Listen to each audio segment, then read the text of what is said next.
नमस्कार दोस्तों, स्वागत है आप सभी का यूट्यूब चैनल हिंदी मार्गदर्शन XYZ में। हम भक्ति काल के बारे में देख रहे हैं। इसके अंतर्गत कृष्ण भक्ति काव्य धारा के बारे में देख रहे हैं। इसके पहले हमने वल्लभाचार्य के बारे में बताया। आज हम उनके पुत्र वल्लभाचार्य के पुत्र विट्ठलनाथ के बारे में बताएंगे, क्योंकि ये महत्वपूर्ण है। यहाँ इनके जो रचनाएं की है इन्होंने वहाँ से, और इन्होंने अष्ट सखा यानी अष्ट छाप के कवि का एक ग्रुप बनाया था जिसमें 8 कवि थे। ठीक, कृष्ण भक्त के 8 कवि थे, उन्हीं के बारे में हम देखेंगे। तो सबसे पहले हम विट्ठलनाथ के बारे में कुछ जान लें। विट्ठलनाथ वल्लभाचार्य के पुत्र थे। किसके पुत्र थे?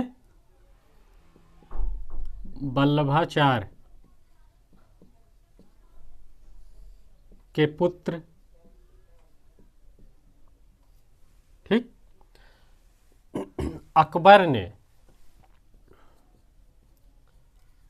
ने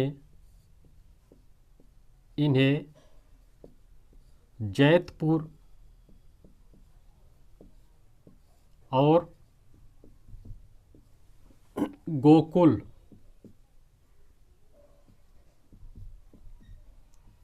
की जागीर प्रदान की थी।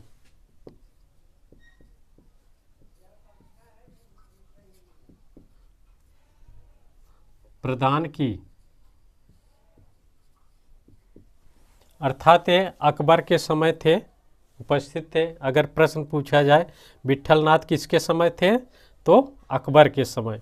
अकबर ने इन्हें जैतपुर और गोकुल की जागीर प्रदान की थी। ये वल्लभाचार्य के पुत्र थे। फिर आगे इनके बारे में कुछ अधिक नहीं है, जहाँ से प्रश्न बनते हैं उसको देखा जाए। इनकी रचनाएं हैं,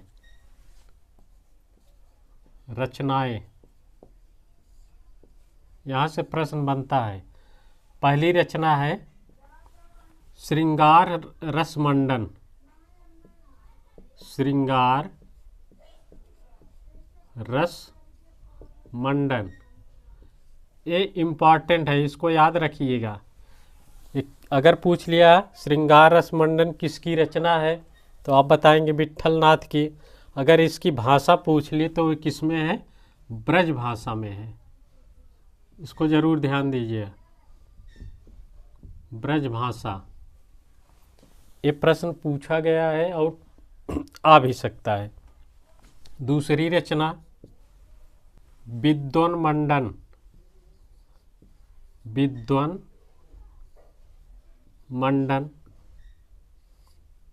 और तीसरी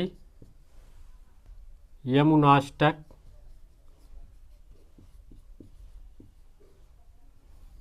और चौथी रचना है नवरत्न सटीक।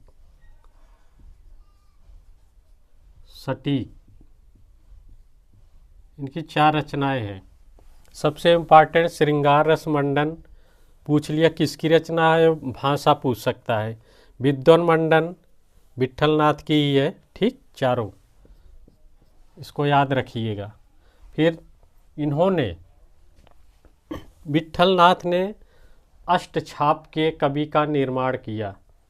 कब? 1565 ईस्वी में।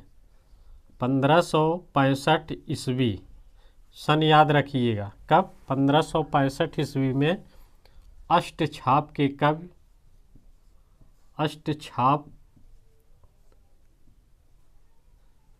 कवि, या फिर इसे हम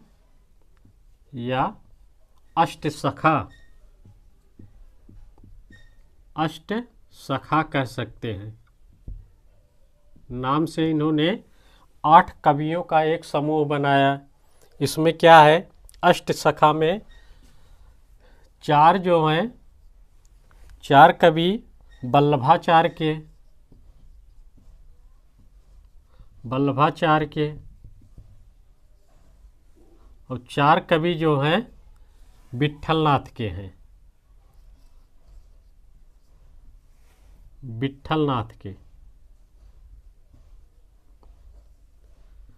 यही चारों मिलके अष्ट सखा कहलाए या अष्टछाप के कवि कहलाए कृष्ण भक्ति शाखा में। ठीक, 4 वल्लभाचार्य के, 4 विट्ठलनाथ के। तो ये चारों कौन है इसके बारे में देखें।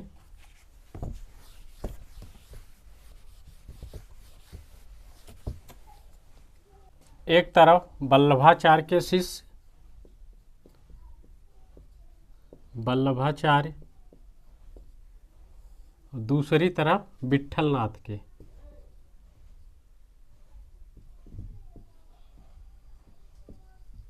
विट्ठलनाथ के शिष्य। ठीक, याद रखिएगा इसको। पहले कवि सूरदास, दूसरे कुंभनदास,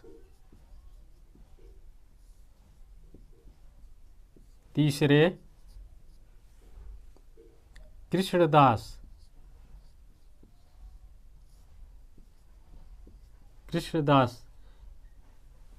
श्रीनाथ जी मंदिर के प्रबंधक थे कृष्णदास। और चौथे परमानंद दास,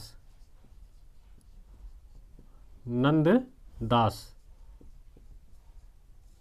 ये 4 कवि हो गए वल्लभाचार्य के।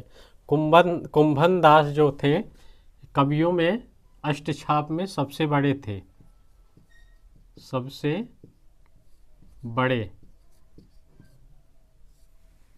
अब विट्ठलनाथ के पहले गोविंद स्वामी,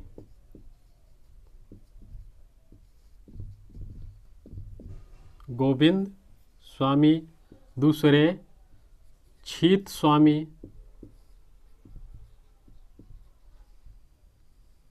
और तीसरे चतुर्भुज दास,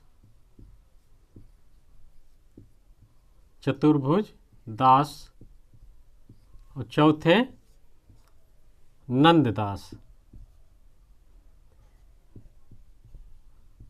नंददास सबसे छोटे थे अष्टछाप में, सबसे छोटे।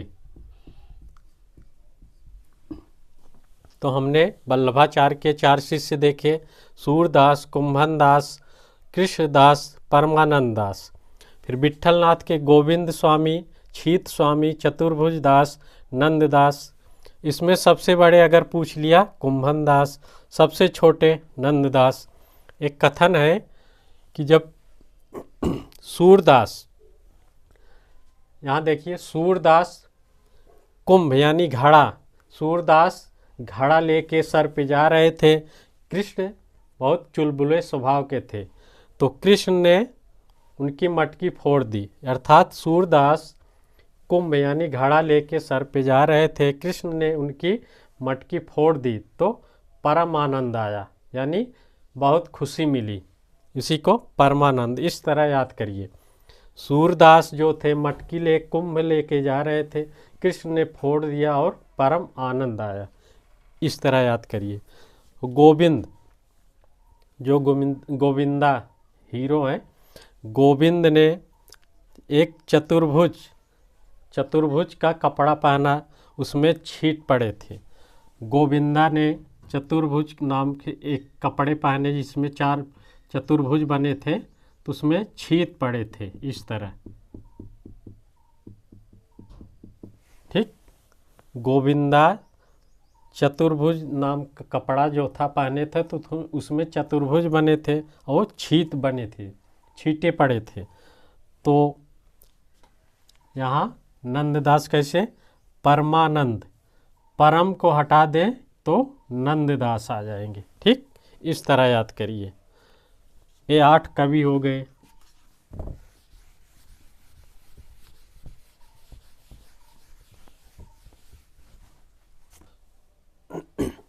तो हमने देखा विट्ठलनाथ ने जो अष्टछाप की कवि की स्थापना की थी, कब की थी, 1565 ईस्वी में। उसके कवि कौन कौन हैं उसके बारे में हमने देखा। ठीक, यहाँ से वही अष्टछाप के कवि पूछ सकता है। फिर उसके बाद इसकी स्थापना कब हुई, किसने किया, और इनकी रचना के बारे में पूछ सकता है। यहाँ से प्रश्न बन सकता है। तो विट्ठलनाथ के पुत्र, चौथे पुत्र थे गोकुलनाथ। पुत्र कौन थे, गोकुलनाथ। गोकुल नाथ। इनकी दो रचनाएं थी। पहली क्या थी? 84 वैष्णवन की वार्ता। 84 वैष्णवन की वार्ता, और दूसरी है 252 वैष्णवन की वार्ता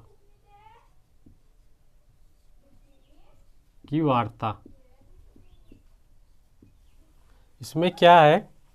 84 वैष्णवन की वार्ता, इसमें वल्लभाचार्य के शिष्य, वल्लभाचार्य के शिष्यों का विस्तार से वर्णन किया गया है 84 वैष्णवन की वार्ता में। यह ब्रज भाषा में लिखी गई है। भाषा अगर पूछा तो क्या है? ब्रज भाषा। ठीक। वल्लभाचार्य के शिष्यों का वर्णन किया गया है किसमें? 84 वैष्णवन की वार्ता। और 252 वैष्णवन की वार्ता में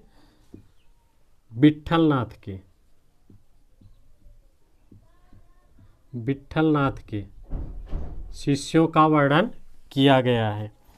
इनके 252 शिष्य थे, उन्हीं के बारे में विस्तार से वर्णन किया गया है।